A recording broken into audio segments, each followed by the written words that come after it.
बत्तख का बदसूरत बच्चा। एक दूर के गांव में एक किसान रहता था। बहुत ज्यादा जमीन तो उसके पास नहीं थी, मगर उसके पास एक छोटा सा तालाब था। वहाँ कुछ मछलियाँ होती थी। किसान कुछ बत्तख भी उसी में पालता था। एक बत्तख ने कुछ अंडे दे रखे थे।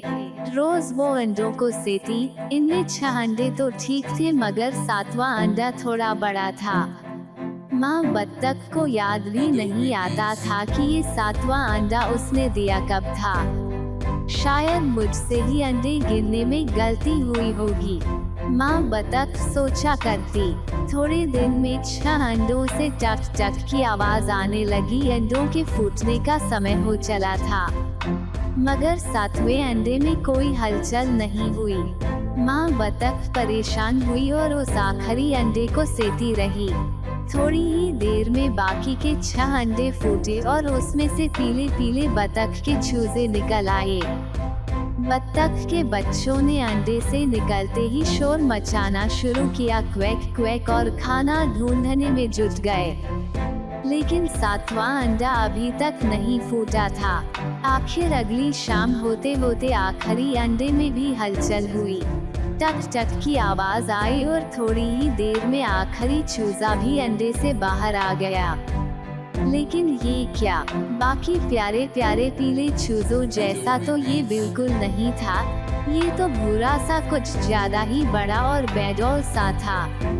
ये गंदा सा बदसूरत चूजा मेरा कैसे हो सकता है, माँ बत्तख ने सोचा। खैर, बाकी सारे बत्तख के बच्चे तो ज्यादा खाते ही थे, ये 7वां वाला उनसे भी ज्यादा खाता था। थोड़े ही दिन में वो आकार में सब चूजों से बड़ा हो गया। बेचारा ये बदसूरत बत्तख का बच्चा लेकिन बड़ा दुखी रहता था। बाकी चूजे न तो उससे बात करना चाहते, नहीं उसके साथ खेलना चाहते थे। उनके जैसा प्यारा सा तो ये था नहीं। माँ बत्तख उसे समझाने की कोशिश करती, कहती, ओ प्यारे बच्चे, तुम बाकियों से इतने अलग क्यों हो। ये सुनकर बेचारा बदसूरत बत्तख का बच्चा और दुखी हो जाता। उसकी बेब चाल को देखकर किसान के खेत पर रहने वाले और जानवर तो उस पर हंसते ही थे। किसान के बच्चे भी अक्सर उसका मजाक उड़ाने पहुंच जाते। अक्सर रात में अकेले बैठा बेचारा बदसूरत बत्तख का बच्चा रोया करता। एक दिन बहुत दुखी होकर बेचारा बदसूरत बत्तख का बच्चा किसान के खेत से भाग गया।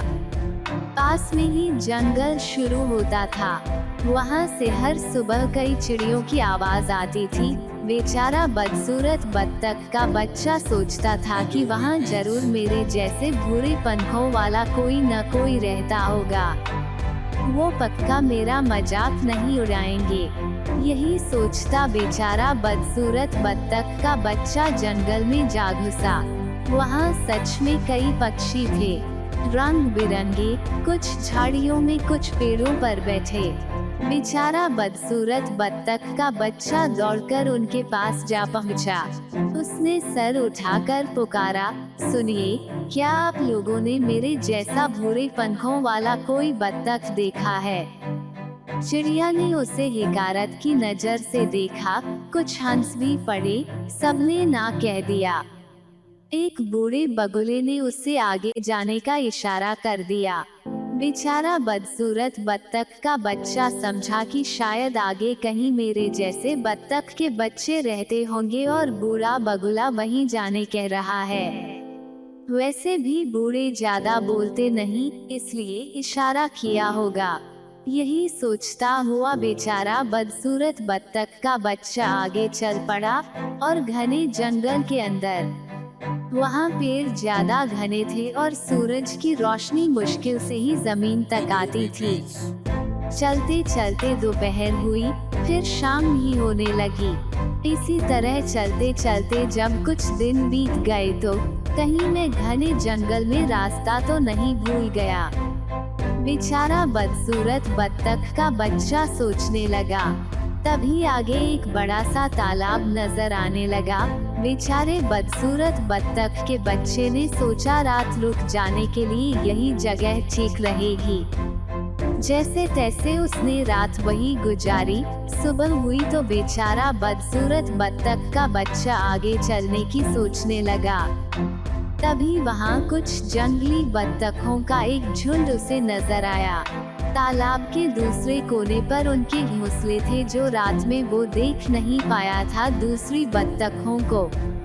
बेचारा बदसूरत बत्तख का बच्चा दौड़ा भागा उनके पास पहुंचा।